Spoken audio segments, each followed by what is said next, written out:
Hey legends, and welcome back to the Sim Racing channel, where we're getting back to our regularly scheduled programming. And by that, I of course mean our regularly scheduled rFactor 2 worship. This time, it's free content released very recently by Studio 397 that everyone who owns the vanilla game has access to.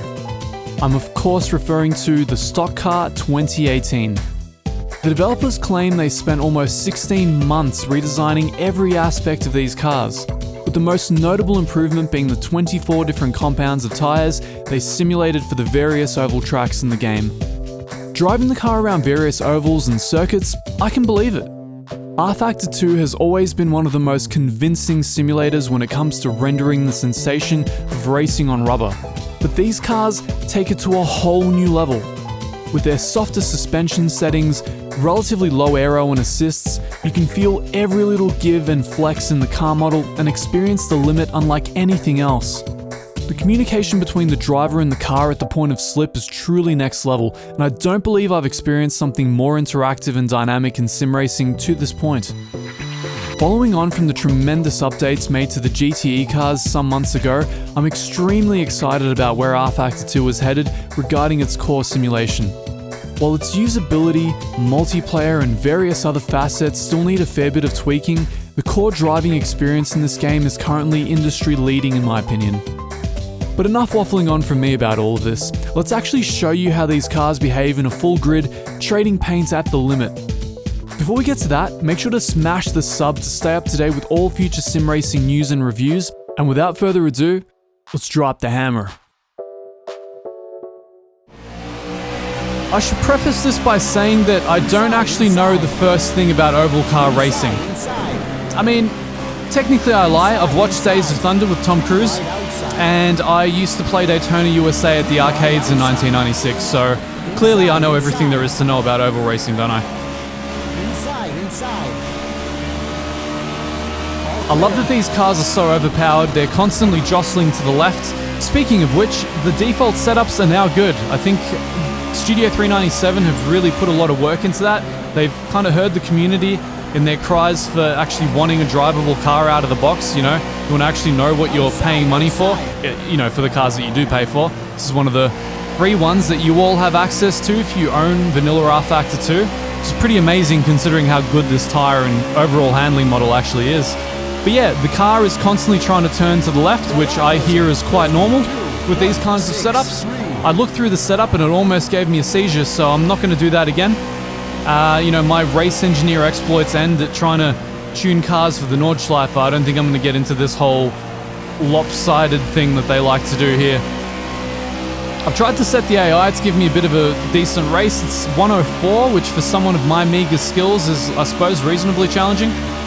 That, and I'm still trying to get used to my Heusinkfeld brake pedal. I've set it for very, very little travel, and the rest is all just due to the load cell. Alright, can we do a pass? Can we do a pass, or am I going to wipe out? I'm going to wipe out, so I'm going to take it easy. I'm going to take it easy. I suck at this kind of thing. Now, one thing I've got to say, you can really feel the effect of aero on the car. The moment someone's in front of you, the moment you're in the slipstream, you just start to swing all over the place in a turn. Yep, like that. And then you're trying to just get the run out on the outside so you can get them on the subsequent straight.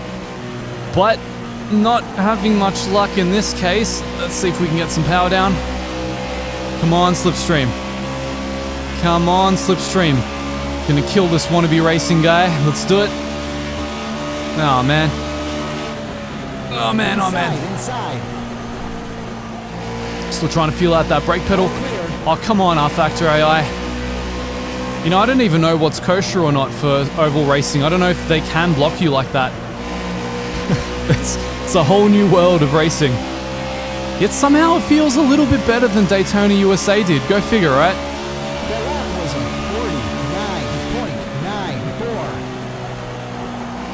49.94. Go figure, a quarter century in the future, I would have a far more sophisticated sim rig and simulator in my study or studio room than I once had in the arcades. How the world progresses. But yes, so I very I tested this car for the first time on Brands Hatch of all things. I mean, can you believe that? There's now a laser scan Brands Hatch for rFactor 2 as well.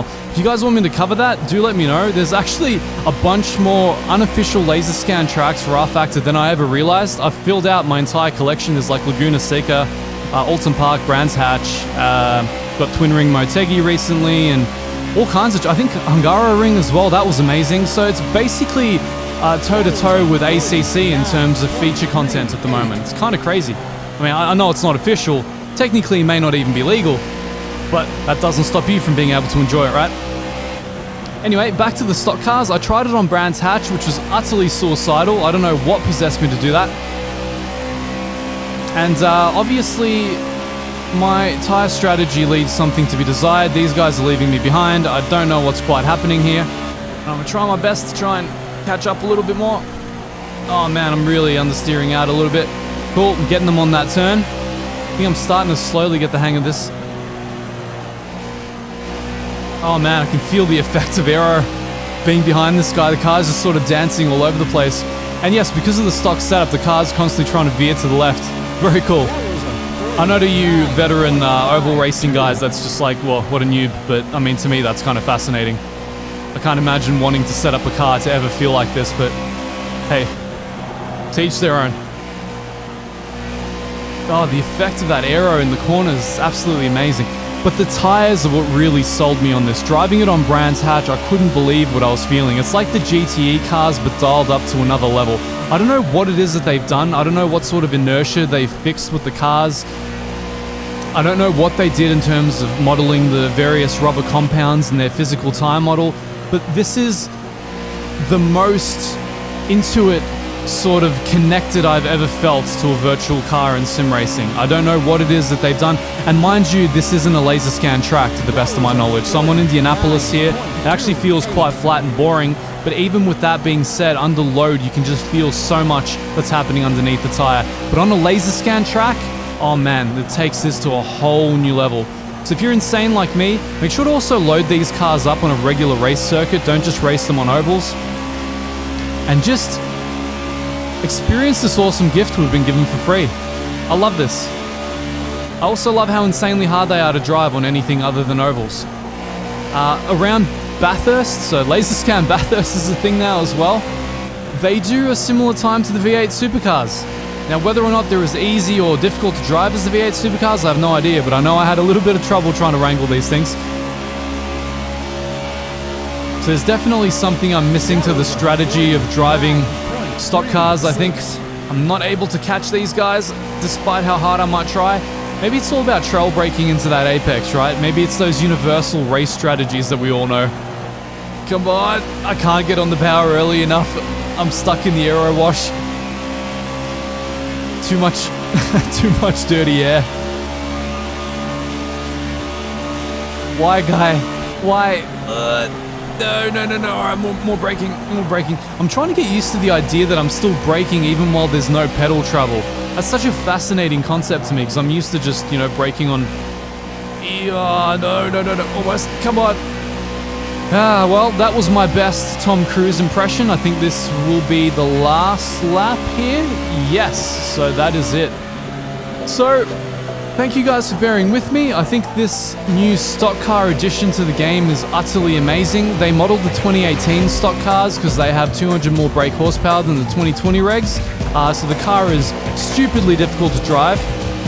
You know, maybe not so much in the oval, but maybe on a quote-unquote real race circuit. So, thank you guys for joining me. Make sure to smash that sub, and I'll see you next time when I waffle on about all the insane laser scan content for RF2 that I never knew existed, and you definitely should know exists, because my god, does it transform the game.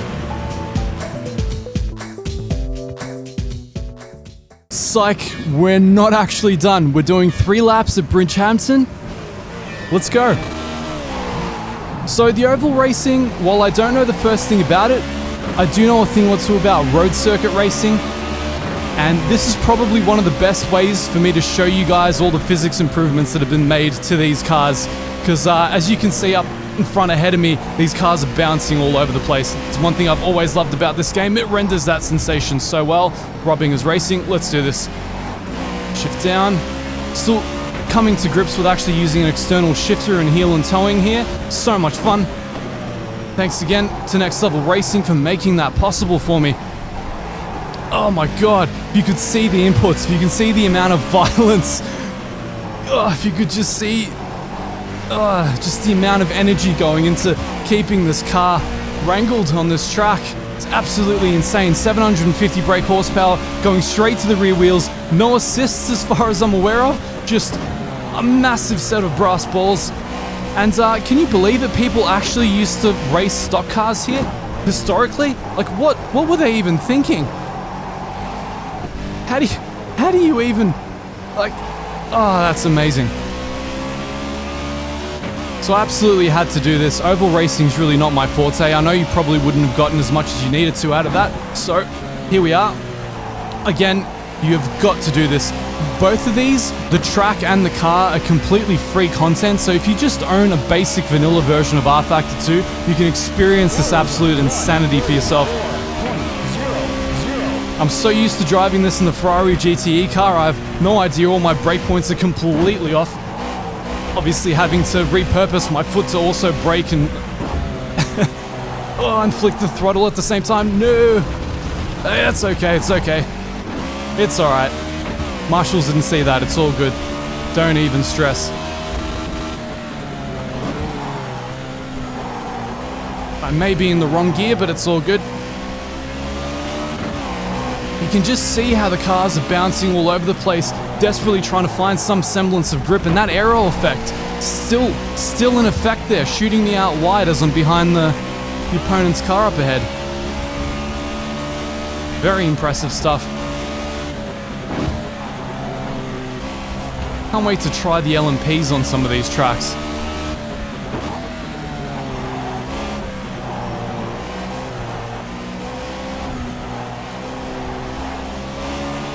Oh, alright. Coming up to the finish line again. It's such a physical workout driving this track in this car. Do yourself a favor, if you have a larger rig, jack up the force feedback. You know, get yourself a bit of a workout.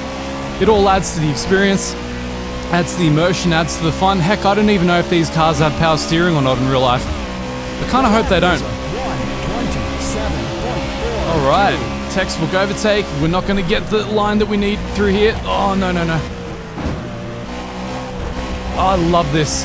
There's so much leeway to just get your wheels off the track, to just constantly micro-correct. Probably should have done an external shot for this for you guys, huh? Probably want to see what's happening with the pedals and the shifter. I wouldn't blame you, really. There's a lot happening out here. Oh, man. Oh, man, what an experience. I think this is our last lap. Partly blissfully and partly unfortunately. I think my body really needs a rest after all this. At the same time, it's so much fun. Probably should have led with this, huh?